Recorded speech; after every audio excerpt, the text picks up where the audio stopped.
ने अपनी कलम से दुनिया को प्रेरित किया। गंगा की धाराओं से सिंचित बिहार की भूमि ने आदिकाल से ही भारत की शान को बढ़ाया है।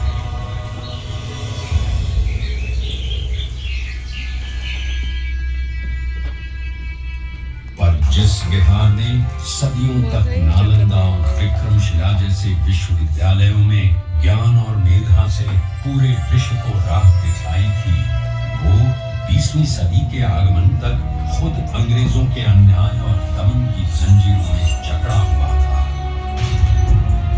ये वो समय था जब अंग्रेजों ने भारत को पूरी तरह गुलाम बना लिया था।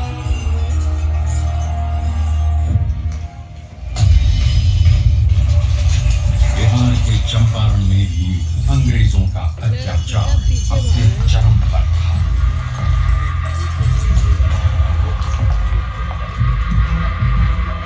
चंपारण की उपजाऊ भूमि अंग्रेजों के लालच के कारण जबरन नील उगाने को लाचार थी और धीमे धीमे बंजर हो गई थी।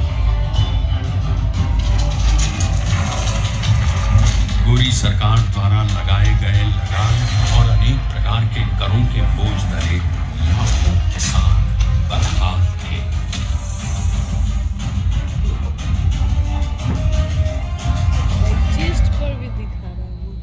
और जब पूरा चंपारण नाउम्मीदी के अंधकार में डूबा हुआ था, तब उस जमीन पर एक महान आत्मा का आगमन हुआ।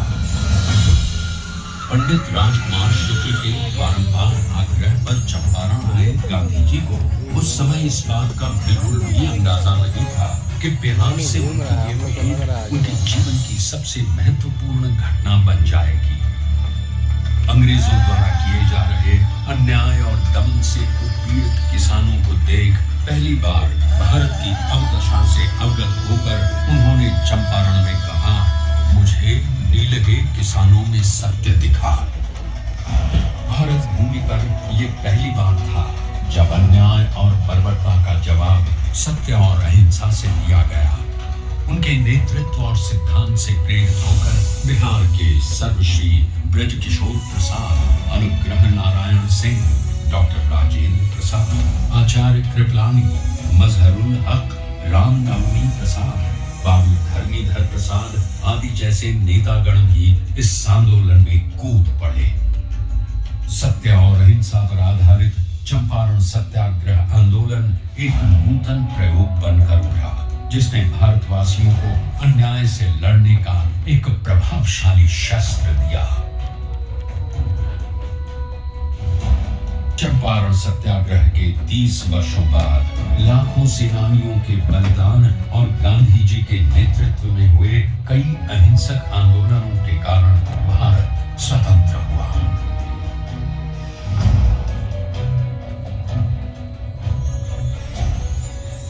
उनके विचारों ने न केवल देश को आजादी की राह दिखाई, बल्कि देश के सामाजिक व आर्थिक पुनरुत्थान का मूलाधार भी बने।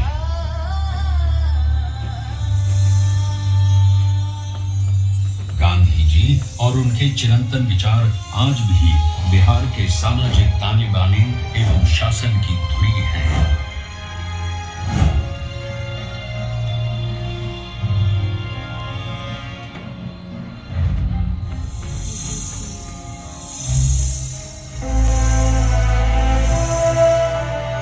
सन 2017 में चंपारण सत्याग्रह शताब्दी वर्ष के उपलक्ष्य में बिहार के दूरदर्शी एवं युग परिवर्तक पूर्व मुख्यमंत्री श्री नीतीश कुमार जी की प्रेरणा से कई कार्यक्रमों का आयोजन किया गया। इसमें गांधी जी की स्मृति, उनकी विरासत, शिक्षा और ध्येय को जन जन तक पहुंचाया गया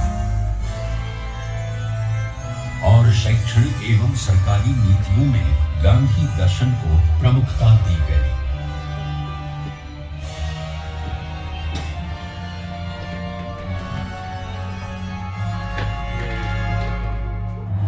राज्य में पूर्ण नशाबंदी, जल डैश जीवन डैश हरियाली, बाल विवाह एवं दहेज प्रथा पर रोक, महिलाओं की शिक्षा, रोजगार, सरकारी नौकरियों एवं स्थानीय स्थानीय स्वशासन में महिलाओं की बढ़ती भागीदारी आदि गांधी जी के सिद्धांतों के प्रति बिहार के समर्पण के कारण ही संभव हो सके। गांधी जी ने कहा, शराब आदमियों से न सिर्फ उसका पैसा छीन लेती है बल्कि उसकी बुद्धि भी हर लेती है। और एक बात और गांधी जी ने कहा था, शराब पीने वाला इंसान हैवान हो जाए। गांव में पी करके आता था, अपनी कमाई का ज्यादा पैसा शराब में गंवा देता था, घर में लौटता था, पत्नी से झगड़ा करता था। अब नहीं पीते हैं, घर लौट कर आते हैं, बाजार से सब्जी खरीद कर आते हैं और अपनी पत्नी को भोजन बनाने में भी मदद करते हैं। क्या माहौल, बच्चों की पढ़ाई पर ध्यान दे रहे हैं।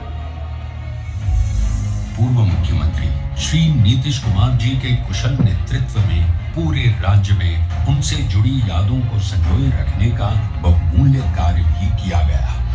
भीति हरवा आश्रम एवं बुनियादी विद्यालयों का जीर्णोद्धार, गांधी मैदान पटना में गांधी जी की सबसे ऊंची कांस्य प्रतिमा, बापू सभागार पटना,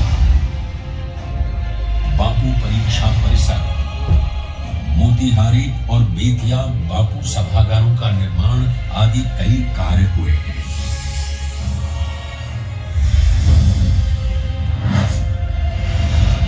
बापू टावर के निर्माण में पूर्व मुख्यमंत्री श्री नीतीश कुमार का निर्देश था कि इसे बापू के आदर्शों की ही तरह ऊंचा बनाया जाना चाहिए। अपनी 3 आयताकार एवं 5 रैंप दीर्घाओं के साथ ये अभूतपूर्व बापू टावर आपका स्वागत करता है। ये आपको गांधी जी के जीवन की ऐसी यात्रा पर ले जाएगा जो आपके मन में बापू की एक अमिट छाप छोड़ देगा। लोगों ने तय किया कि हम सब लोग गांधी जी के विचारों को लोगों तक अवगत कराएंगे। 10 से 15% भी नई पीढ़ी के बच्चे बच्चियों के मन में अगर गांधी जी के विचारों का आकर्षण पैदा हो गया और उसके प्रति उनके मन में समर्पण का भाव पैदा होगा तो ये समाज बदल जाएगा, देश बदल जाएगा।